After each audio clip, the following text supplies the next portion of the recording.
Welcome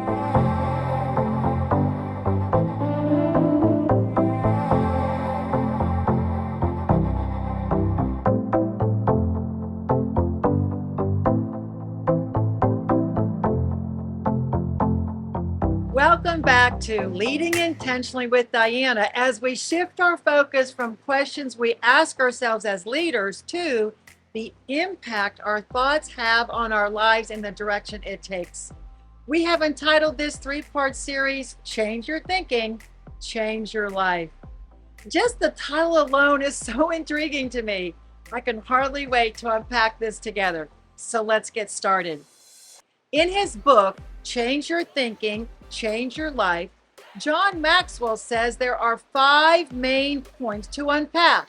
So let's begin with number 1. Number 1 says, everything begins with a thought.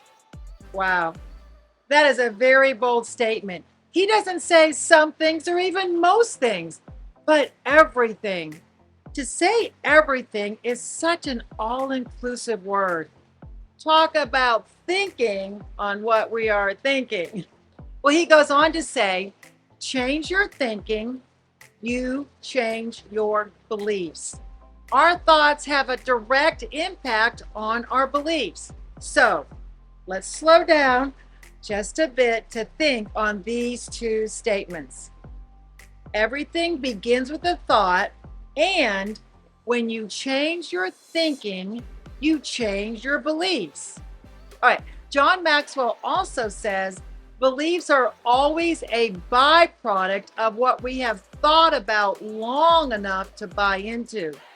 I love how Ralph Emerson put it when he said, life consists of what a man is thinking about all day. Now, King Solomon, who was king of the Israelites during the 10th century BC, has been attributed to being the wisest man that ever lived. Well, he wrote in Proverbs 23:7, for as he thinks within himself, so he is. So what comes next? We have talked about thoughts and beliefs. What comes after belief is convictions. John Maxwell puts it this way, continual thoughts believed on become a conviction. Convictions don't change. They are firm, fixed belief, where a preference, however, does change at any given moment.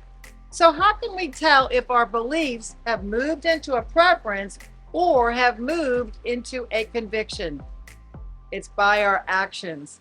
You see, if our actions flip-flop depending on our circumstances, mood, or feelings, then we are operating in or from a preference.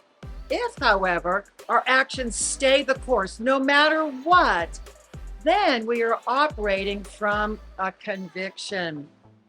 You see, convictions give our lives stability and purpose, while preferences give our lives that roller coaster look, up and down and all around, and maybe even have that queasy stomach.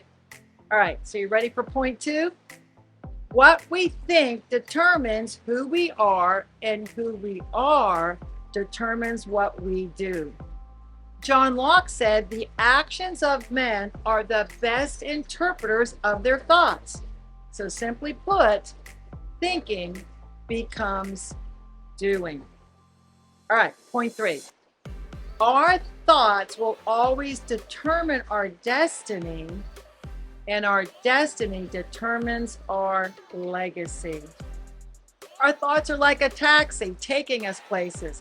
James Allen confirmed this truth when he said, you are today where your thoughts have brought you.